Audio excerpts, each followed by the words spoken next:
નમસ્કાર મિત્રો, સ્વાગત છે આપનું મારી યુટ્યુબ ચેનલમાં સ્ટડી પોઈન્ટમાં. ચેનલને લાઇક કરો, શેર કરો, સબસ્ક્રાઇબ કરો અને નવા નોટિફિકેશન મળતા રહે તે માટે બેલ આઇકન દબાવો. મિત્રો, આજે આપણે જોઈશું કેટલાક સમાનાર્થી, વિરોધાર્થી અને રૂઢિપ્રયોગ, જે રીતે આપણું લેક્ચર ચાલતું રહે છે.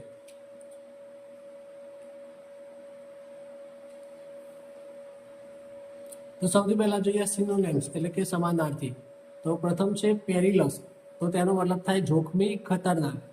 તો તેના સમાનાર્થી છે ડેન્જરસ એટલે કે ખતરનાક, પછી રિસ્કી એટલે જોખમી, હઝાર્ડિયસ એટલે જોખમ ભર્યું, પછી અનસેફ એટલે કે અસુરક્ષિત, ટ્રીચરસ એટલે કે ભયજનક, પછી પ્રિકેરિયસ એટલે જોખમી ભરી સ્થિતિ, પછી મિનાન્સિંગ એટલે કે ધમકીજનક, પછી થ્રીટનિંગ એટલે કે ભય પેદા કરનાર, પછી ક્રિટિકલ એટલે કે ગંભીર અને ડાયર એટલે કે અત્યંત ગંભીર. હવે ક્રિટિકલ અને ડાયર એ બંનેમાં ફરક એટલો છે. ક્રિટિકલ એટલે ગંભીર અને ડાયર એટલે કે અત્યંત ગંભીર. પછી આગળ બીજું જોઈએ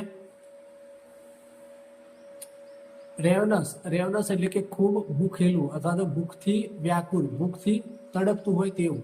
તો તેના સમાનાર્થી છે હંગ્રી એટલે ભૂખેલું એટલે કે ભૂખ્યું, પછી ફેમિસ્ડ એટલે કે અત્યંત ભૂખ્યું, પછી સ્ટાર્વિંગ એટલે કે ભૂખથી ત્રસ્ત, પછી વોરાશિયસ એટલે કે ખૂબ ખાવદ્રું, જે ખાવદ્રું હોય તે ખૂબ ભૂખ્યું હોય ત્યારે, પછી ઇનસેટિએબલ એટલે ક્યારેય ન સંતોષાય એવું, પછી પેકિશ એટલે થોડી ભૂખ લાગેલી, પછી એપિટેટ ડ્રાઈવન એટલે કે ભૂખથી પ્રેરિત, પછી ગ્રીડી એટલે કે લોભી, જે લોભી હોય તે કદી સંતોષાય ના, અસંતોષ વ્યક્તિ હોય તેવો, તો વધારે ખાવાની ઈચ્છા ધરાવતું, પછી ડિવોરિંગ એટલે કે ગળગળાટ ખાવાનું, અને ઈગર એટલે કે આતુર, સંદર્ભ મુજબ આતુર એટલે કે ખાવા માટે તત્પર હોય એ સંદર્ભે વપરાયેલું છે. પછી આગળ જોઈએ કર્બ એટલે કે નિયંત્રણ કરવું, કાબુમાં રાખવું અથવા તો ઘટાડવું.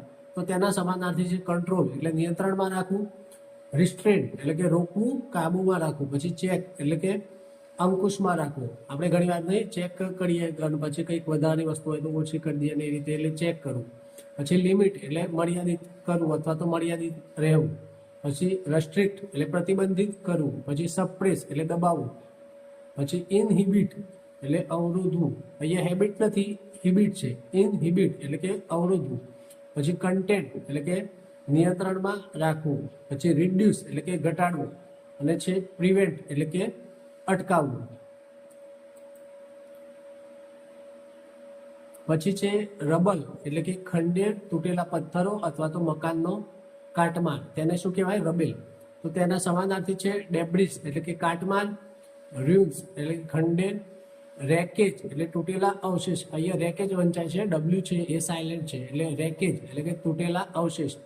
પછી રિમેન્સ એટલે કે અવશેષ વધેલા, પછી ફ્રેગમેન્ટ એટલે ટુકડાઓ, રબલ સ્ટોન એટલે કે તૂટેલા પથ્થરો, પછી બ્રોકન મેસનરી એટલે કે તૂટેલું ચણતર. મેસન એટલે કડિયું થાય, એના પરથી બનેલું છે મેસનરી, અને બ્રોકન એટલે તૂટેલું, તો તૂટેલું ચણતર. પછી ડેટ્રિટસ એટલે કે છૂટા પડેલા અવશેષ, અને છેલ્લું છે ર્યુનેશન એટલે કે વિનાશના અવશેષ.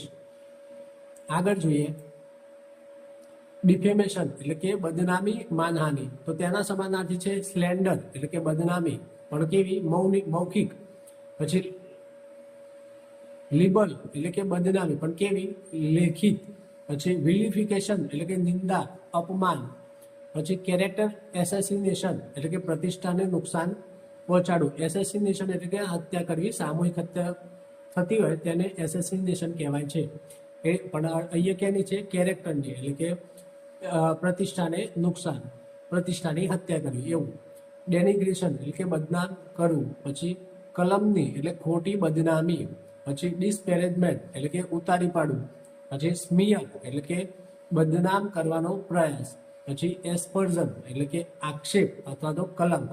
અને બેક બાઇટિંગ એટલે કે પાછળથી નિંદા. ઘણા લોકો પાછળથી સામે સારું બોલે અને પાછળ આપણી નિંદા કરે, તો તેને કહેવાય બેક બાઇટિંગ. હવે જોઈએ એન્ટોનિયમ્સ એટલે કે વિરોધાર્થી. જે આપણે જે શબ્દો સમાનાર્થીમાં જોઈએ છીએ તેના જ વિરોધાર્થી પણ જોઈએ છીએ. તો પ્રથમ છે પેરિલસ.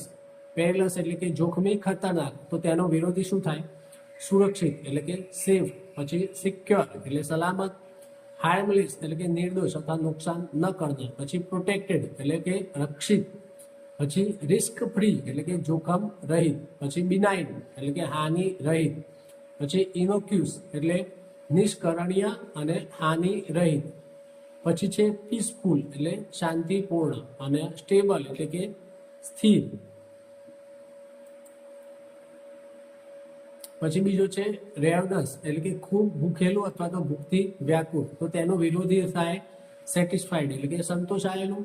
પછી ફીડ એટલે ખવડાવેલું. પછી વેલ ફીડ એટલે સારી રીતે ખવડાવેલું. પછી સેટિએટેડ એટલે કે તૃપ્ત. પછી કન્ટેન્ટ એટલે સંતોષી અથવા તો તૃપ્ત.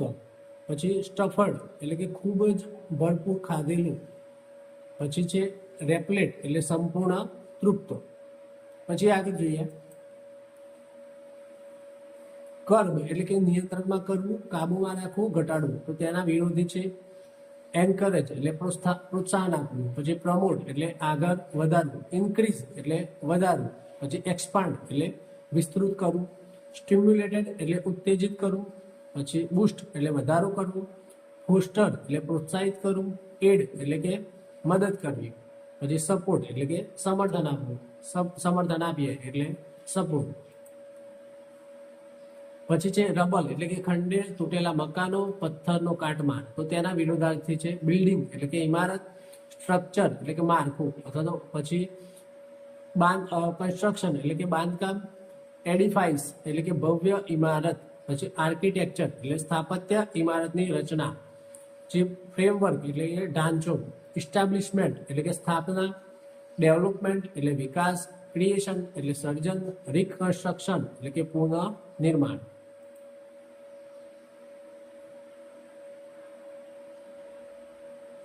પછી છે ડિફેમેશન એટલે કે બદનામી, માનહાનિ. તો તેના વિરોધાર્થી છે પ્રેઝ એટલે કે પ્રશંસા. કમેન્ડેશન એટલે પ્રશસ્તિ. પછી એપ્રિસિએશન એટલે કે કદર. રિસ્પેક્ટ એટલે કે આદર સન્માન. પછી ઓનર એટલે કે માન સન્માન. એસ્ટીમ એટલે કે પ્રતિષ્ઠા, આદર. ટ્રિબ્યુટ એટલે શ્રદ્ધાંજલિ, સન્માન. એક્લેમ એટલે જાહેરમાં પ્રશંસા. પછી કોમ્પ્લિમેન્ટ એટલે કે વખાણ. એડમાયરેશન એટલે કે પ્રશંસા કરવી, પ્રશંસા ભાવ દર્શાવવો. પછી જોઈએ ઇડિયમ્સ એટલે કે રૂઢિપ્રયોગો. તો પ્રથમ છે બેક ટુ સ્ક્વેર વન એટલે કે ફરીથી શરૂઆત કરવી અથવા તો શૂન્યથી શરૂઆત કરવી. બેક ટુ સ્ક્વેર વન એટલે કે આપણે ચોરસ, સ્ક્વેર એટલે ચોરસ. તો ચોરસ આ રીતે આમ દોડીએ તો એક જગ્યાથી શરૂઆત કરીએ પછી પાછા ચારે બાજુ ફરીને પાછા જે સ્થાને હતા તે સ્થાને આવી ગયા. એ રીતે આ ઇડિયમ્સ બનેલો છે બેક ટુ સ્ક્વેર વન એટલે કે ફરી જે જગ્યા હતા તે જગ્યાએ આવી ગયા. એટલે મતલબ કે ફરીથી શરૂઆત કરવી, શૂન્યથી શરૂઆત કરવી. તો તેના સમાનાર્થી છે સ્ટાર્ટ ઓવર એટલે કે ફરીથી શરૂઆત કરવી. Begin again. પછી રિટર્નિંગ ટુ ધ બિગિનિંગ. તેનું વાક્ય આપેલું છે our project failed so we are back to square one. મતલબ કે અમારો પ્રોજેક્ટ ફેલ ગયો તેથી અમે ફરી શરૂઆત કરી. પછી બીજું છે ગેટ આઉટ ઓફ હેન્ડ મતલબ કે હાથમાં ન રહેવું, કાબુમાં ન રહેવું, નિયંત્રણ બહાર જવું. તો તેના સમાનાર્થી છે બીકમ અકન્ટ્રોલેબલ. અને બીજું છે એસ્કેલેટ. અને ત્રીજું છે રન વાઇલ્ડ. તો તેના વાક્ય આપેલા છે the crowd got out of hand during the match. મતલબ કે ક્રાઉડ એટલે ટોળું. તો મેચ દરમિયાન ભીડ કંટ્રોલ બહાર, નિયંત્રણ બહાર જતી રહી.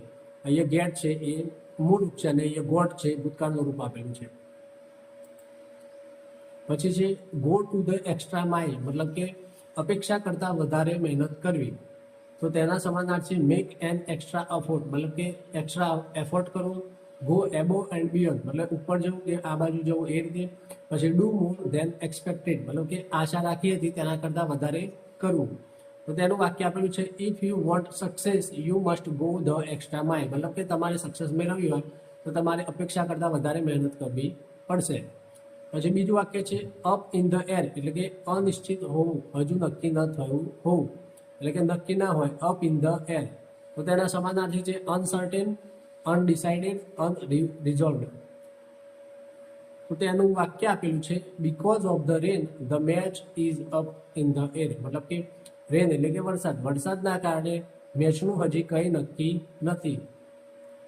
પછી વાક્ય આપેલું છે ઇડિયમ છે at the drop of a hat મતલબ કે તરત જ, વિલંબ કર્યા વગર.